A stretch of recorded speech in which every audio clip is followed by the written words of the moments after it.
President Trump has told the BBC that the UK is way out of line when it comes to trading with the US and that tariffs might be imposed. The UK is way out of line, and we'll see the UK. The UK just dropped a bombshell, and the US auto industry is taking a massive hit. Factories shutting down, supply chains falling apart, and once iconic American car brands struggling to survive. It's all happening fast. The trade war is spiraling out of control, and neither side is backing down. How did we get here? And what does this mean for the future of the global auto market? Let's get into it. Days leading up to disaster. The world stood in shock as the United Kingdom launched an unprecedented challenge against the United States. This wasn't just a diplomatic dispute or a minor policy clash. It was an economic counterstrike that sent global markets into turmoil and left world leaders scrambling for answers. The conflict erupted when newly elected US President Donald Trump imposed sweeping tariffs on imported goods, specifically targeting the automotive industry. Determined to strengthen domestic manufacturing, he pushed for policies designed to curb reliance on foreign-made vehicles. He framed these tariffs as a necessary step to correct what he saw as decades of unfair trade practices that had crippled American automakers. For the UK, a major player in the global automotive supply chain, these tariffs posed an immediate and severe threat. British automakers relied heavily on exporting vehicles and components to the United States, and the sudden restrictions jeopardized billions in trade. But instead of backing down or seeking quiet negotiations, the UK took decisive action. British officials wasted no time in crafting their response. Government leaders met with top economic advisors, industry executives, and trade strategists to map out their counteroffensive. They weren't about to let one of their most vital industries suffer without a fight. When their retaliation finally hit, it sent shockwaves through the financial world. What followed became one of the most aggressive economic responses in modern history, a direct, calculated, and devastating move against the very policies the US had put in place. The UK fights back. In a stunning countermeasure, the British government wasted no time in responding. They enacted retaliatory economic sanctions designed to cripple the entire US auto industry in one swift, devastating blow. The UK wasn't just pushing back, they were going for the jugular. For years, the American automotive sector had been built on a complex web of international supply chains, with the UK playing a crucial role. British companies manufactured and supplied high-precision components, cutting-edge engineering solutions, and vital raw materials to American automakers. From transmissions and aluminum chassis to advanced battery technology for electric vehicles, the UK's contributions were indispensable.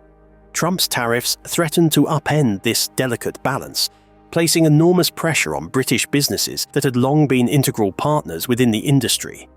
And the UK, they had no intention of standing by while their economy took a hit because of unilateral US policies. Cutting the lifeline. The British response was swift, calculated, and brutal. The UK government imposed an immediate embargo on all critical automotive components bound for the US, effectively choking off the supply of essential parts needed to keep American car manufacturers operational. This was a direct and crippling attack on an industry that had become deeply dependent on international collaboration. Within days, American factories grinding through their production schedules found themselves without key materials. Some assembly lines came to a screeching halt overnight. Without British precision-engineered gearboxes, high-quality steel components, and proprietary software integrations, the American auto industry was left scrambling for alternatives. But replacements weren't going to come quickly or cheaply. The effects were immediate. Automakers across the US began to feel the squeeze as inventories of critical British parts dwindled. Suppliers issued frantic warnings. There were no immediate replacements available. Major car brands like Ford, General Motors, and Chrysler suddenly found themselves staring down catastrophic production slowdowns. Even Tesla, known for its rapid scaling and adaptability, wasn't immune. Many of its European supply chain partners deeply intertwined with UK firms, were forced to cut ties with US operations altogether. The American auto industry, a cornerstone of domestic manufacturing and employment, was thrown into total disarray. Analysts predicted billions of dollars in losses within weeks. And then came the financial meltdown. The stock market reacted with sheer panic. Shares in major American car manufacturers plummeted as investors fled, fearing prolonged supply chain disruptions and mass layoffs. Wall Street, already on edge over Trump's tariffs, spiraled into chaos the moment the UK hit back. Economists warned that the auto industry's collapse could trigger a devastating domino effect, spreading across steel, electronics, and even financial services tied to vehicle production and sales. The possibility of a severe recession became more tangible by the hour. A special relationship in tatters. Beyond the economic chaos, the geopolitical fallout was just as severe. The special relationship between the US and the UK, one that had defined decades of economic and military cooperation, was now hanging by a thread. Relations between the two countries, already strained by previous trade disagreements, reached a breaking point. Diplomats scrambled behind closed doors, desperately trying to negotiate a resolution. But with both sides digging in their heels, a quick fix seemed impossible. The UK's decision to take such an aggressive stance sent a clear message. They were no longer willing to tolerate economic strong-arming from the US, even under the leadership of a supposed ally. What had once been an unwavering partnership was now teetering on the edge of collapse. Meanwhile, American manufacturers were left with few options. Some attempted to source components from other countries, but this proved to be far more complicated than expected. The UK's dominance in high-precision engineering meant that replacing British suppliers was neither simple nor immediate.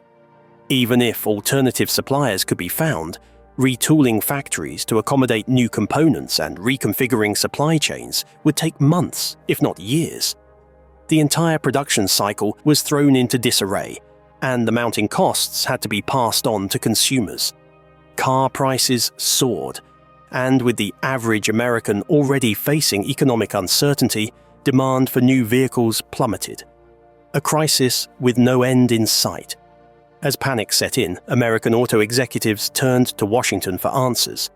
They demanded urgent intervention, exemptions, subsidies, emergency negotiations, anything to mitigate the damage.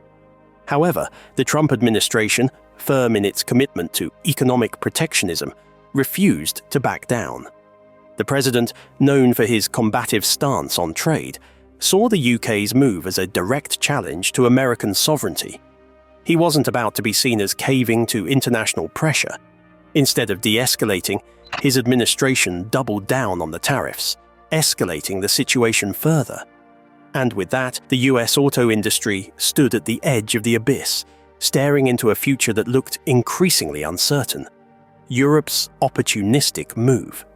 While the United States struggled to contain the chaos, European nations watched with a mix of concern and opportunism. German automakers in particular saw a golden opportunity to fill the void left by struggling American manufacturers. With US production grinding to a halt, European and Asian car companies quickly positioned themselves as viable alternatives, offering consumers options that were suddenly more accessible and reliable than their American-made counterparts. This shift in global market dynamics signaled a major power change in the auto industry. The United States, once a dominant force, now found itself on the losing end. As American consumers turned to European and Asian brands, the market share of US automakers shrank at an alarming rate, further deepening the economic crisis at home.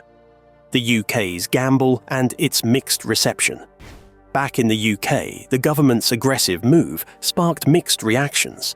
Some hailed it as a bold act of self-defense, a necessary pushback against American economic bullying.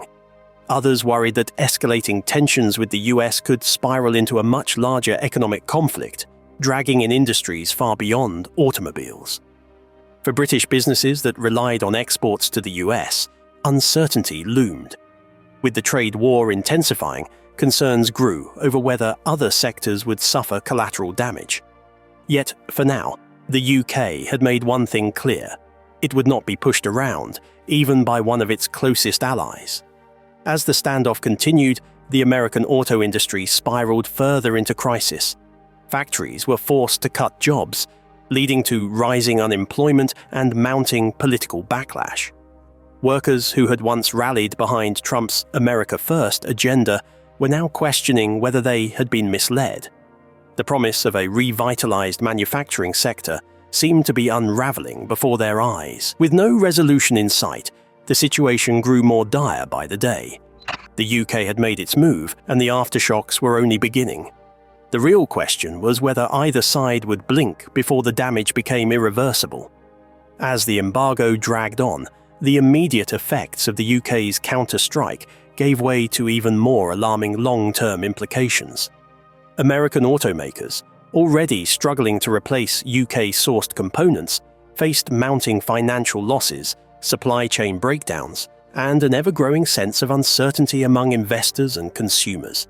The problem extended far beyond missing car parts. The UK has been a leader in automotive innovation, especially in electric vehicles, autonomous driving, and fuel efficiency technologies. Many of the patents and software used in American cars were either licensed from or co-developed with British firms. With the embargo in place, these critical technologies were now off-limits, leaving US automakers at a severe disadvantage in the global market. Research teams in Detroit and Silicon Valley scrambled for solutions, but replacing years of collaboration with British firms was no small feat.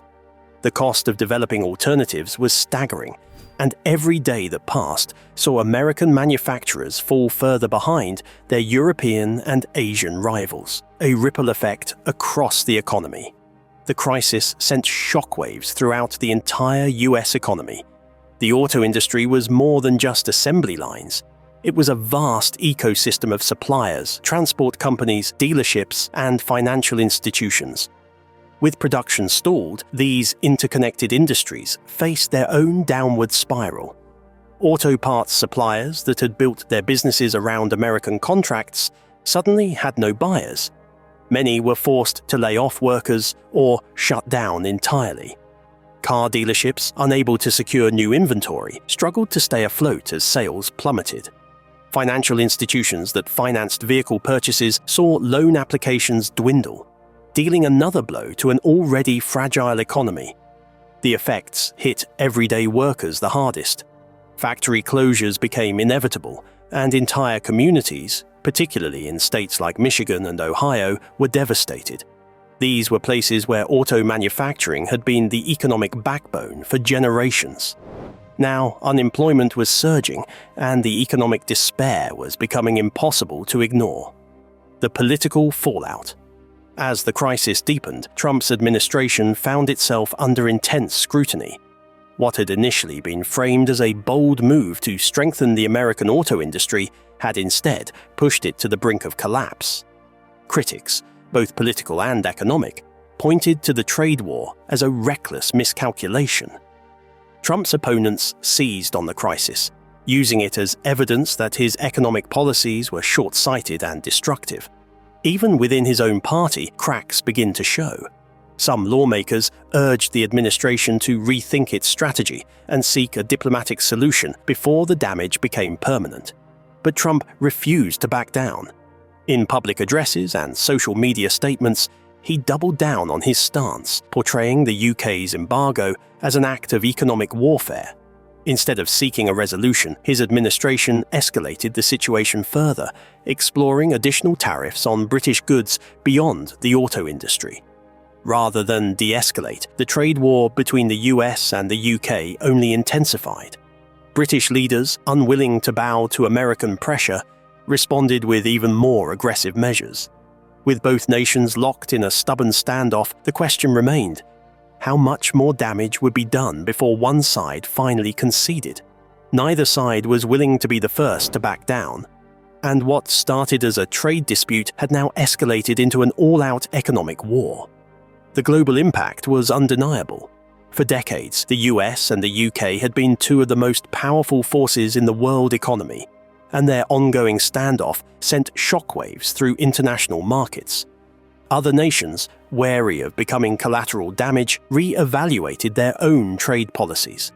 European countries, particularly Germany and France, saw a golden opportunity to strengthen their own automotive exports to both the US and the UK. Meanwhile, China, already tangled in its own trade battles with the Trump administration, wasted no time stepping in. Seeing a chance to expand its influence in the automotive sector, China positioned itself as the solution to fill the gaps left by the embargo, offering deals that neither side could afford to ignore for long. Car factories shutting down. The consequences of the crisis stretched far beyond just the auto industry.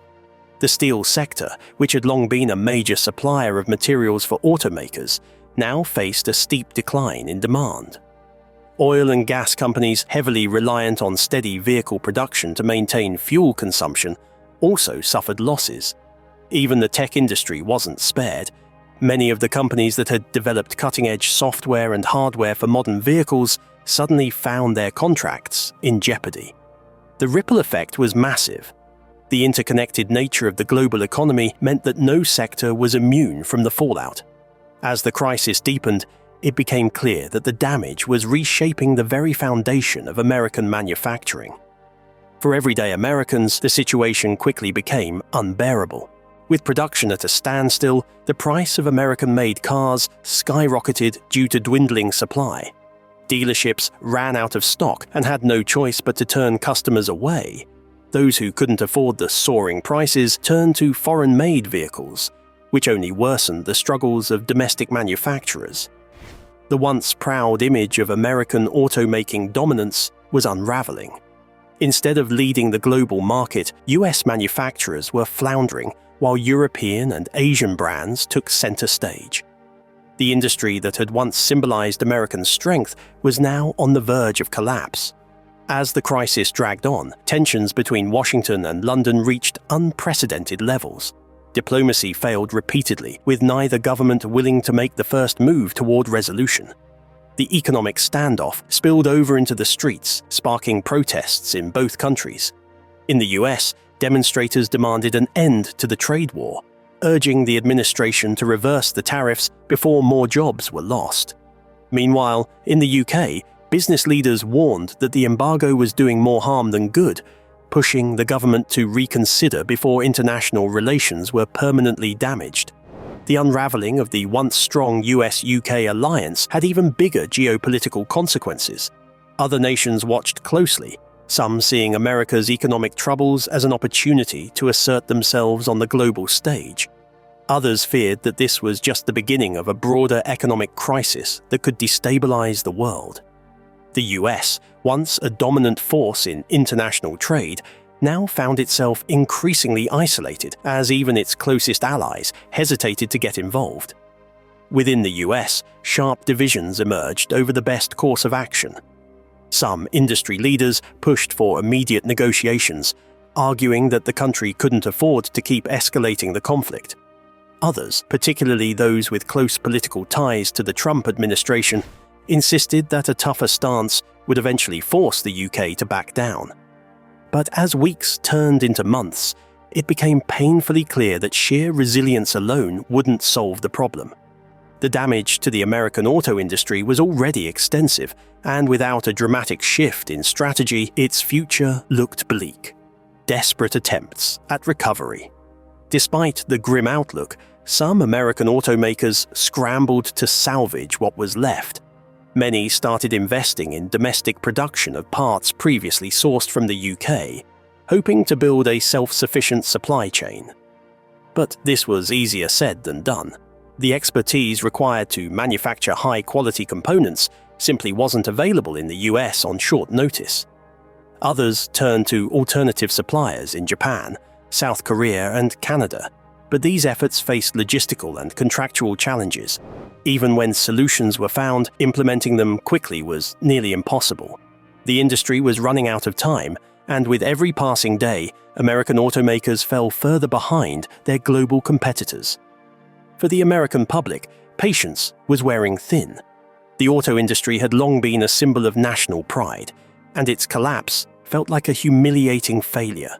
With thousands of jobs lost and businesses shutting down, frustration turned into widespread anger. As midterm elections loomed, the crisis became a central issue in political campaigns. Both sides of the aisle used it to attack their opponents, blaming each other for the economic disaster. The future of the American auto industry had become more than just an economic concern.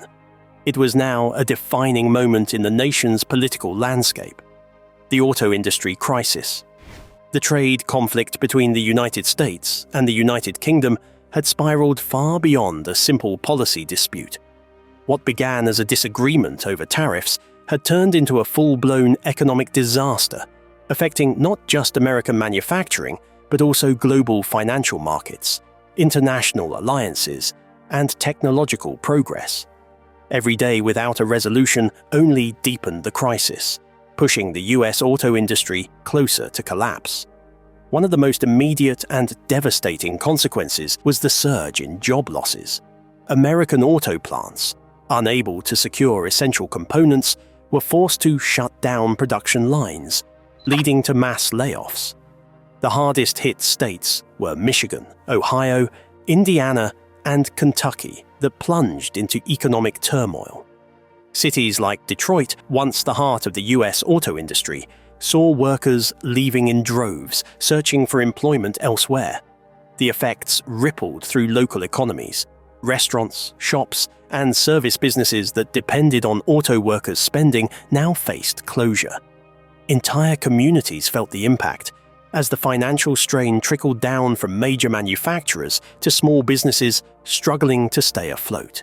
Banks and financial markets take a hit. The banking sector soon found itself entangled in the crisis. Automakers had relied heavily on loans from financial institutions, and with production halted, defaults skyrocketed. Auto loans, once a reliable source of profit, became liabilities overnight. The housing market in manufacturing-heavy states also took a hit, as laid-off workers missed mortgage payments, leading to a spike in foreclosures. The situation eerily resembled the 2008 financial crisis. Only this time, the collapse of a key industry was threatening economic stability. As consumer confidence plummeted, the stock market followed suit. Initially, investors reacted with mild concern, but as the crisis dragged on, panic set in. General Motors, Ford, and Chrysler saw their stock values nosedive. The electric vehicle sector, once a beacon of innovation, also suffered as Tesla and other companies struggled to source critical battery components.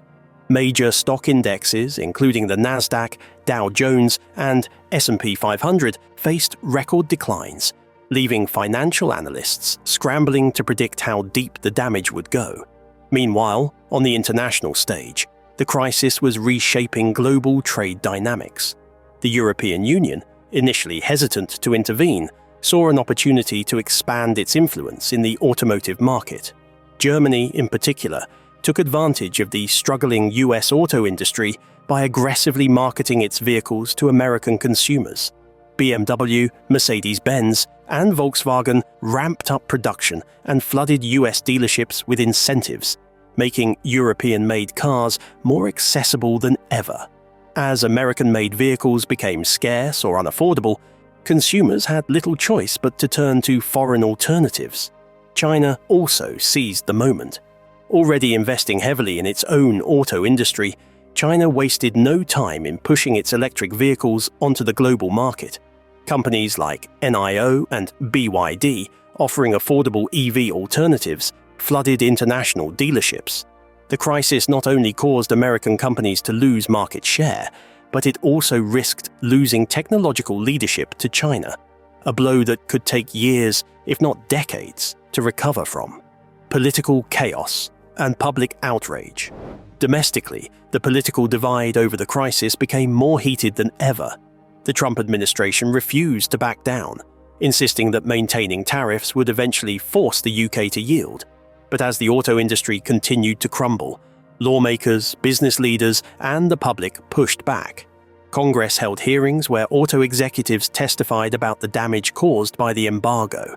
Some lawmakers proposed emergency relief measures, including financial aid for struggling automakers and incentives to develop domestic alternatives to UK-made parts. But these solutions weren't immediate, and with every passing week, the damage became harder to reverse. As frustration boiled over, protests erupted nationwide.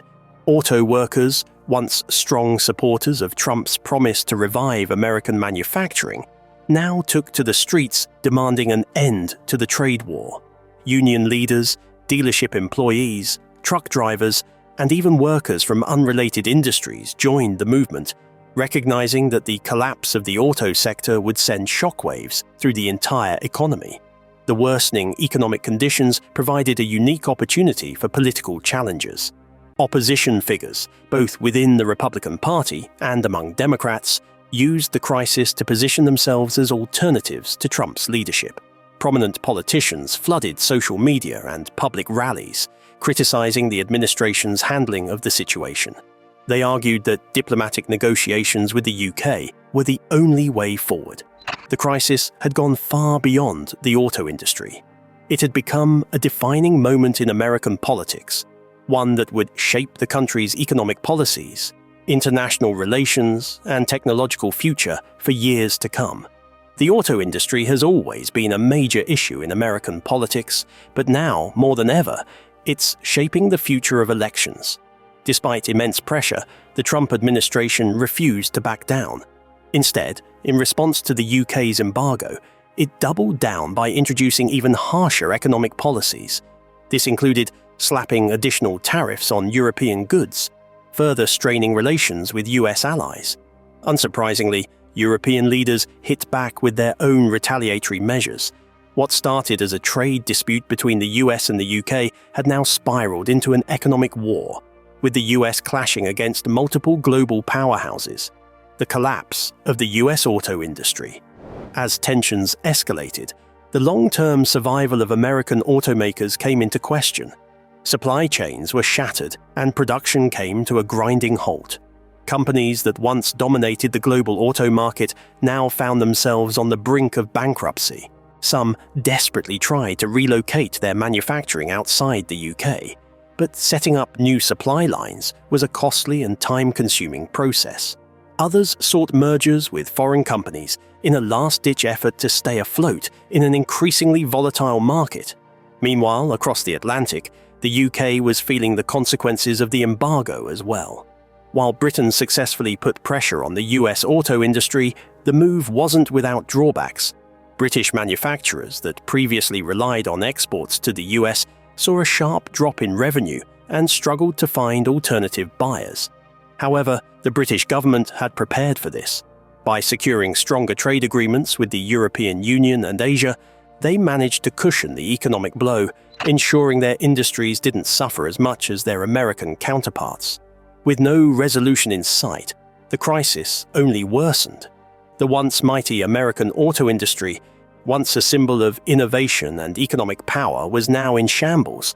The longer the embargo remained in place, the harder it became to envision a way out. Supply chains that took decades to build had been dismantled in mere months. Rebuilding them would take years and a massive amount of investment, assuming there was even the political will to do so. As the situation grew more dire, global leaders called for urgent diplomatic intervention. Organizations like the United Nations and the World Trade Organization stepped in, urging both the US and the UK to negotiate before the economic damage became irreversible. But neither side was willing to back down. Both saw the conflict as a matter of national pride and economic sovereignty, refusing to concede defeat. The cost for American consumers. For American consumers, the consequences were impossible to ignore. Iconic US car brands were vanishing from dealerships, replaced by European and Asian imports.